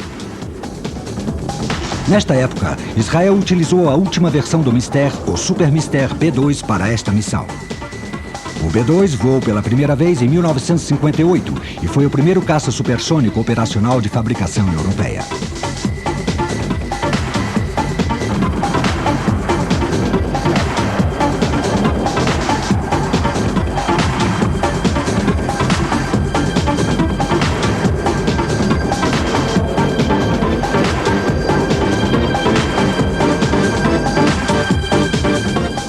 Quando entrou em serviço o Super Mystère, já estavam sendo desenvolvidos interceptadores com uma velocidade muito superior e que ofereciam a possibilidade de combater sob qualquer condição climática, armamento de mísseis e, mais importante, atingir uma velocidade de Mach 2. O projeto de Dassault foi baseado em grande parte nos dados obtidos com o avião de investigação britânico Fairey FD-2. O nome desse caça, com asa em delta, Mirage, se converteria no sinônimo do poder aéreo francês durante o resto da Guerra Fria. A entrega do primeiro dos 95 interceptadores Mirage 3C foi realizada em julho de 61 ao 2º Esquadrão de Caça de Dijon.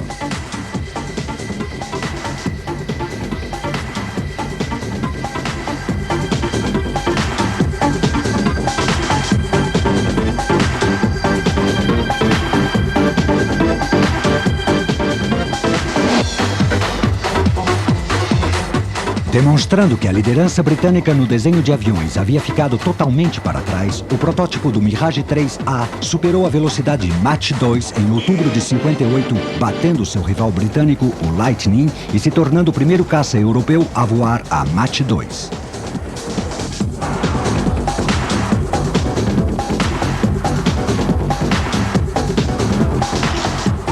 Durante os anos 60, Dassault teve a satisfação de ver como o Mirage foi convertido no principal avião de combate da França. Serviu durante quase 3 décadas em 4 versões diferentes. O interceptador 3C, o avião de interceptação e ataque 3E, o avião de reconhecimento tático 3R e o avião de treinamento de combate biplace 3B.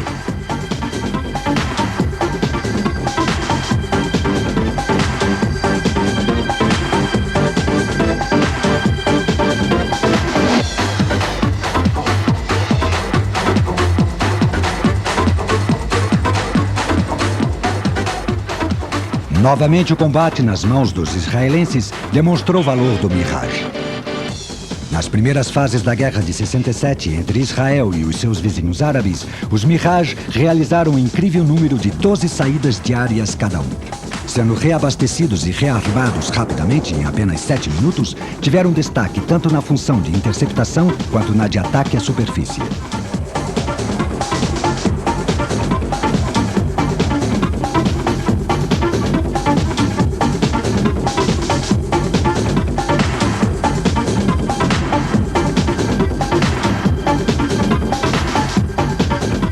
O segredo da longevidade do Mirage 3 foi a sua simplicidade e robustez, qualidades que atraíram 19 clientes exportadores e garantiram a sua produção por mais de 2 décadas.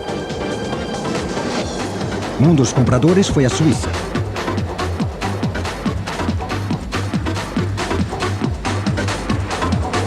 Para aumentar as vendas, a Dassault passou a oferecer versões especializadas do Mirage com equipamento adequado às necessidades e às restrições orçamentárias. O Mirage 5 era uma versão sem radar simplificada, desenvolvida como caça de ataque diurno.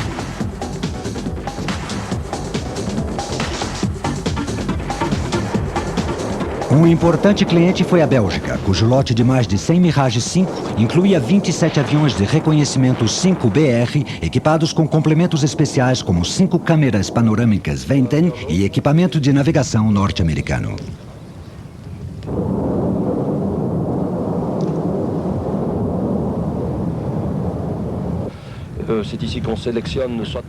Este piloto nos explica as funções de reconhecimento do BR.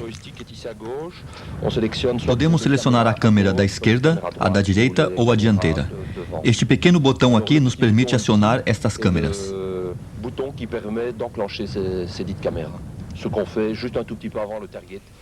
Este botão, por exemplo, aciona as câmeras de vídeo que farão uma série de imagens a grande velocidade.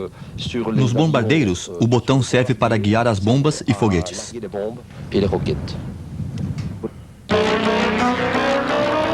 A missão do 5BR era recolher informações sobre objetivos estratégicos.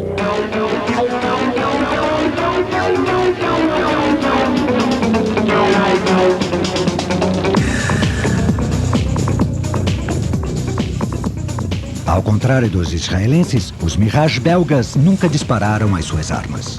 O mais próximo que estiveram de um combate foi durante uma mobilização na Turquia em janeiro de 91. Durante a concentração de forças para a Guerra do Golfo, 13 Mirage foram enviados a Iraque para reforçar as forças de ataque no caso do Iraque atacar a Turquia, país membro da OTAN. Os Mirage belgas não participaram na Operação Tempestade do Deserto e voltaram para casa depois da guerra.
O Mirage teve um sucesso excepcional.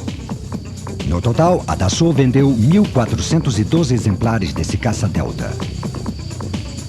Sua longevidade foi tão grande que o último avião monoplace só foi retirado de operação na França em 1992. Atualmente, os Mirage continuam servindo na primeira linha em 14 países em todo o mundo.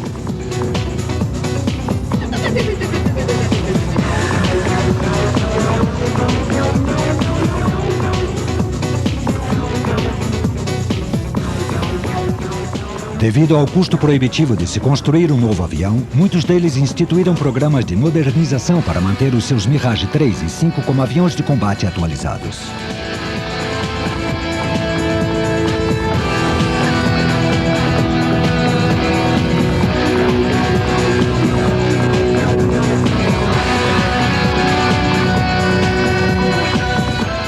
Os Mirage belgas foram retirados de serviço em 1993 e modernizados com o programa MIRCIP. 20 foram vendidos ao Chile, onde operam com o nome de Elcana.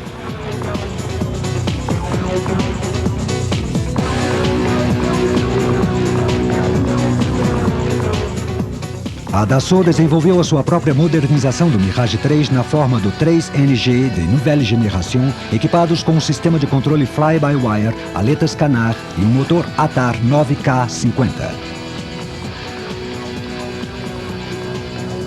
Apesar de demonstrar um aumento notável no seu rendimento e na capacidade de combate, faltou-lhe apoio oficial. Por outro lado, vários operadores de Mirage realizam os seus próprios programas de modernização.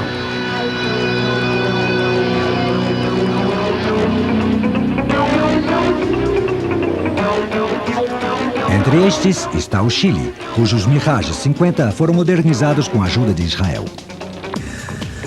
As aletas Canard melhoram muito o rendimento em aterrissagens e curvas. Outras novas características são uma seção no nariz do tipo Kafir, com um radar israelense e diversas melhorias nos instrumentos de voo.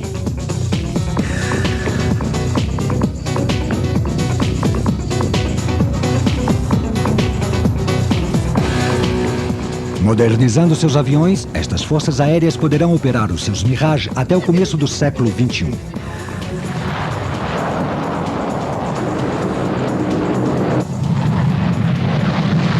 Em Israel, a fabricação de uma cópia sem licença do Mirage 5, o Nesher, acabou originando o Kafir. Equipado com aletas Canard, um turbo-reator J-79 de fabricação norte-americana e aviônica israelense, este avião multifuncional representa, sob muitos aspectos, a versão definitiva da série Mirage 3.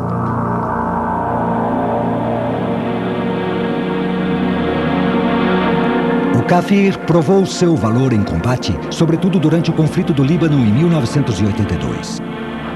Exportado para 3 forças aéreas, o Kafir também forma a base de 3 programas de modernização do Mirage.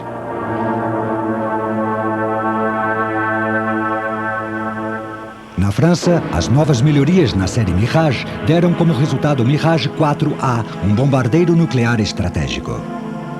A criação de uma força de dissuasão nuclear independente permitiu que a França se retirasse da OTAN em 1966 e seguisse o seu próprio rumo nos assuntos planetários.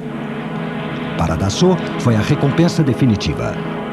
Apesar de ter sido o presidente de Gaulle quem deu a notícia, foi o fabricante de aviões que a havia tornado possível.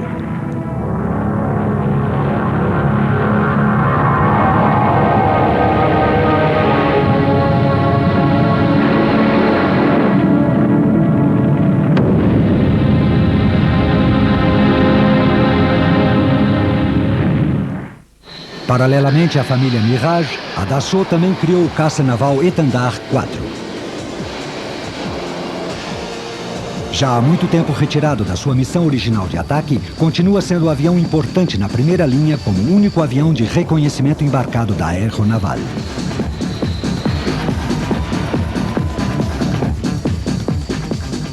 A abril de 94, o ritmo das operações das Nações Unidas na antiga Iugoslávia havia aumentado.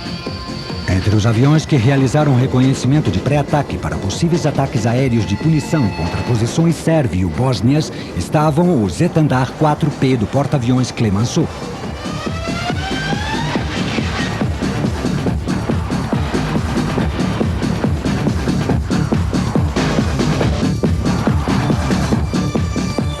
Em 15 de abril, um deles foi atingido por um míssil sérvio terra-ar SA-7 sobre Gorazde. Quando o piloto comunicou ao porta-aviões que havia sido atingido, foi colocada em marcha uma operação de resgate.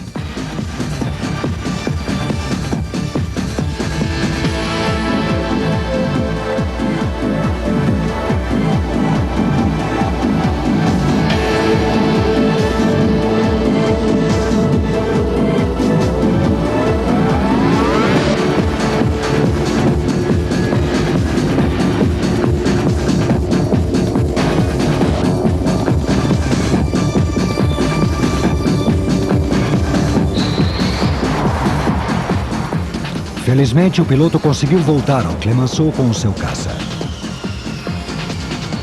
Um exame detalhado da fuselagem posterior e das seções da cauda demonstrou a sorte que o piloto havia tido.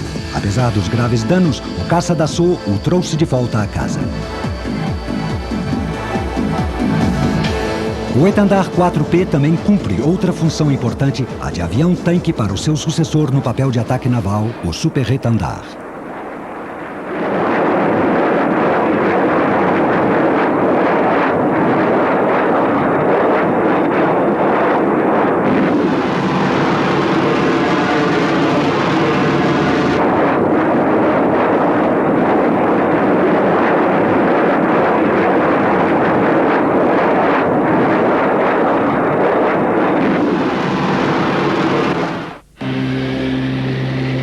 Nem todos os produtos da Dassault obtiveram grande sucesso. Durante os anos 60, foram construídos vários derivados do Mirage para explorar diferentes conceitos de voo. Projetados no escritório de Saint-Cloud, não conseguiram chegar às linhas de montagem de Bordeaux.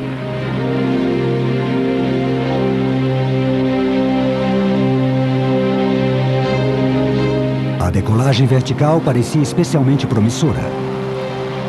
A alteração do protótipo original do Mirage 3 com a adoção de 8 pequenos motores de sustentação Rolls-Royce originou o Balzac 5. Infelizmente, o conceito de reator de sustentação se mostrou ineficaz e pouco prático e o programa foi aposentado. A exploração das asas de geometria variável se realizou com o avião de ataque tático Mirage G.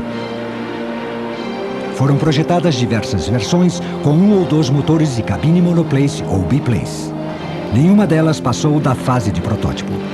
Finalmente, foi criada uma versão de interceptador monoplace menor com asas em flecha para l'Armée de l'Air, o Mirage F1.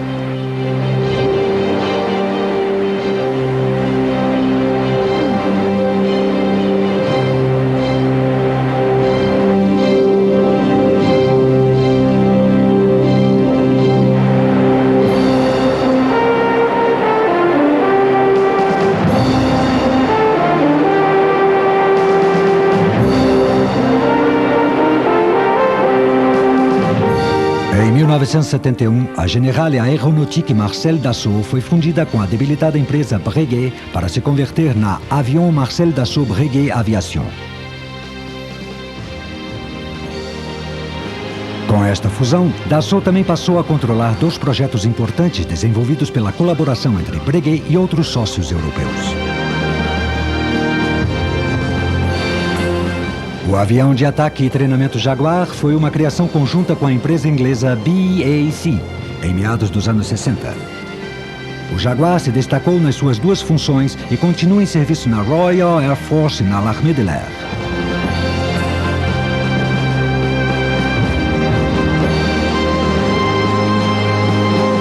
A colaboração com Dornier, da então Alemanha Ocidental, resultou no Alpha Jet, um avião de treinamento e de ataque à superfície. Como seus antecessores Dassault, o Alpha Jet também foi exportado com grande sucesso a 11 países em todo o mundo. Também compõe a maior parte da equipe acrobática francesa a Patrouille de France.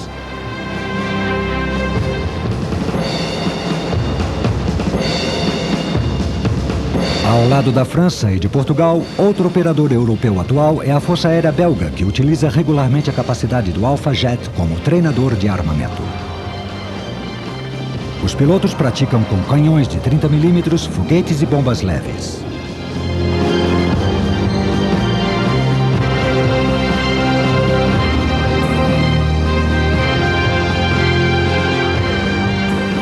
Para suceder o Mirage 3, a Dassault voltou a uma disposição de asas em flecha para o Mirage F1.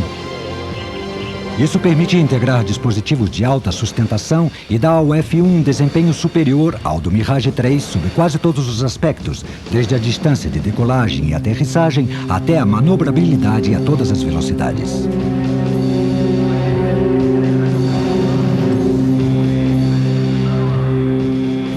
Para a função de interceptador em todo o clima, o F1 foi equipado com um radar Cyrano 4 e 4 mísseis Matra Ar-Ar de médio e curto alcance.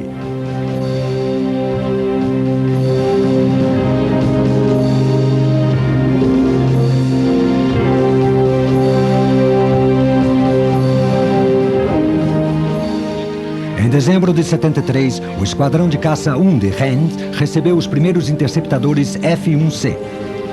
Em 1981, os F-1C equipavam nada menos que 10 esquadrões do Comando de Defesa Aérea Francesa e o resto utilizavam os Mirage 3C. Esta é uma típica missão de defesa aérea de meados dos anos 80 que envolvia 4 F-1 dos esquadrões Vendée e Île-de-France da 5ª Esquadrilha de Rennes. Para um dos pilotos, a missão foi mais acidentada do que para os outros.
O alvo foi avistado.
A Dassault construiu quase 250 F-1 para a Armée de l'Air. Após servir por mais de 20 anos na função de defesa aérea, a maioria dos interceptadores foram substituídos, apesar de outros F-1 continuarem tendo uma função importante de reconhecimento tático ou de treinamento.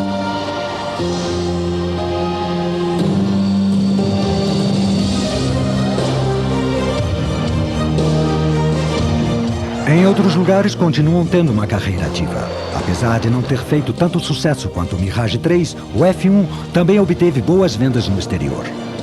10 forças aéreas de outros países compraram mais de 500 exemplares. Este é um exemplar da Jordânia. E se o uso em combate serve para medir o sucesso de um avião, então o F-1 deve ser considerado como um dos melhores aviões da história. Nada menos do que 7 países utilizaram o F-1 em combate.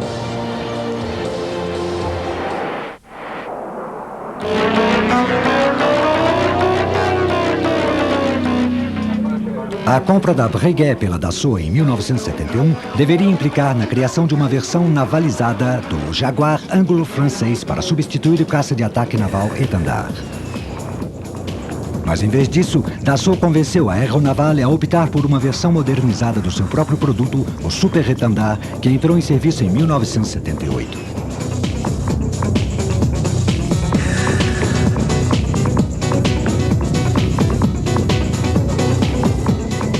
A função principal do Super Étendard é o ataque marítimo, para o qual leva como arma principal o míssil antinavio aeroespacial Exocet. Recentemente também adquiriu uma função importante de ataque nuclear tático com o míssil nuclear de cruzeiro ASMP.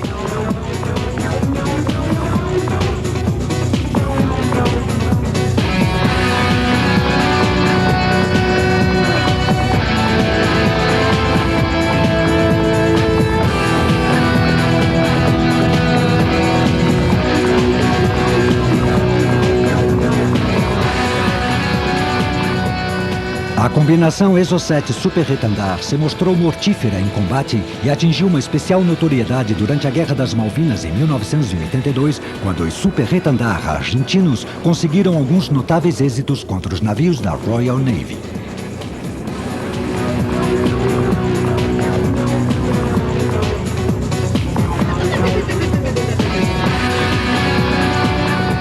Poucos anos depois, a ameaça do Iraque de cortar as exportações de petróleo do Irã levou à Guerra dos Petroleiros, durante a qual os Super Étendard iraquianos dispararam diversos Exocet contra os petroleiros iranianos que navegavam pelas águas internacionais do Golfo Pérsico.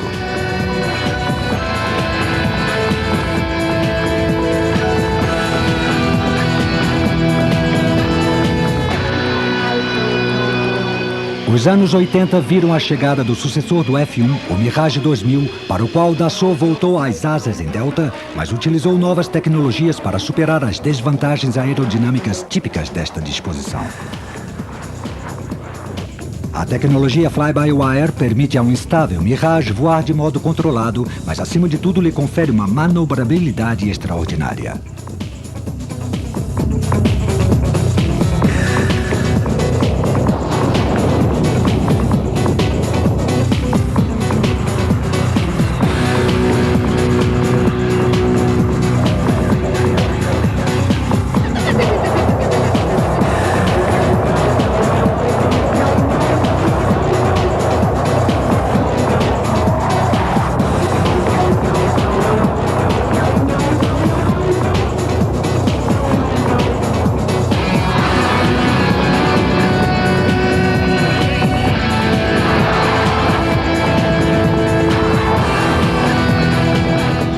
Seu radar multimodo dá ao Mirage 2000 capacidade de realizar múltiplas missões. Para a função de ataque, leva armas de precisão como o míssil anti-radar Martel, bombas guiadas por laser e mísseis antinavio Exocet.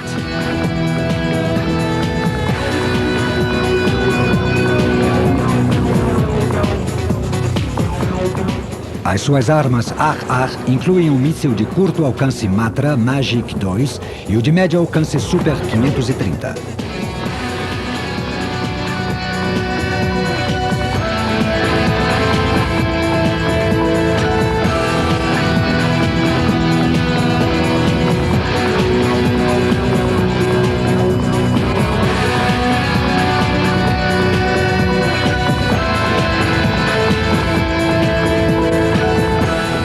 Também pode levar sensores de reconhecimento como o conjunto de câmeras Core 2.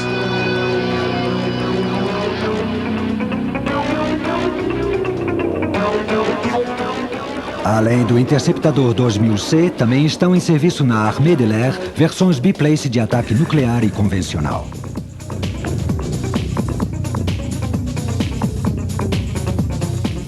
A versão mais recente produzida é o 2005, equipado com os mais modernos mísseis Ar-Ar Mika. As imagens mostram uma exibição com mísseis realizada por um avião de investigação.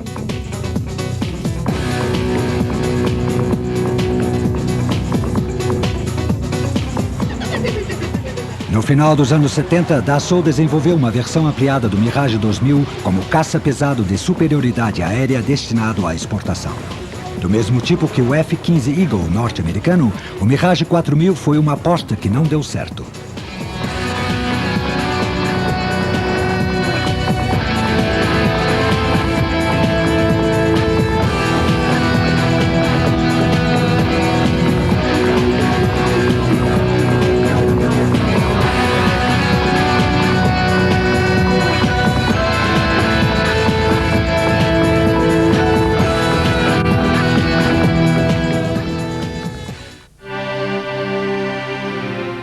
Enquanto entrava em serviço o Mirage 2000, Dassault já havia começado a desenvolver o novo avião de combate de quinta geração para o século XXI. Em primeiro lugar, foi construída uma versão de demonstração da tecnologia do novo avião chamado Rafale para comprovar muitos dos avançadíssimos conceitos do projeto.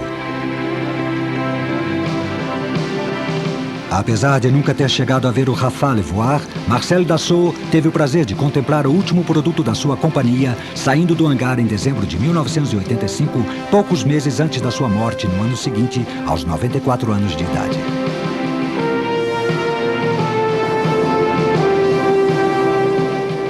Pilotado por Guimito Mourouard, o Rafale A decolou pela primeira vez do centro de provas em Istres em 4 de julho de 1986. A confiança era tanta que na sua primeira saída alcançou a velocidade Mach 1.3.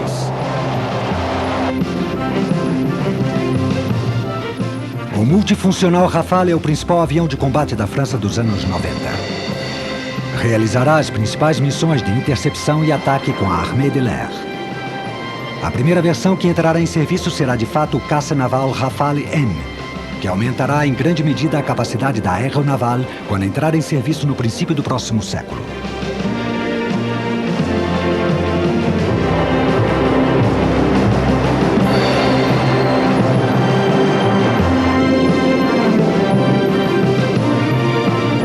Com o Rafale e com o filho mais velho do seu fundador, Serge, como chefe executivo, a Avion Marcel Dassault, nome definitivo da empresa desde 1990, se volta ao futuro com uma nova geração de aviões, buscando manter sua posição como um dos principais fabricantes europeus de aviões de combate.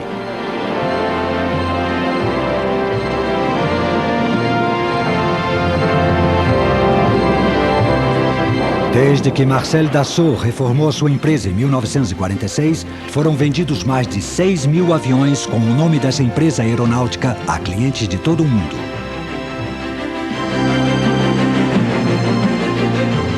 Nascido 11 anos antes do primeiro voo com motor dos irmãos Wright, Marcel Dassault foi testemunha e responsável em grande parte pelo espetacular progresso da aviação durante a sua vida. Representada pelo Rafale, a dinastia dos aviões de combate Dassault encara o futuro com confiança.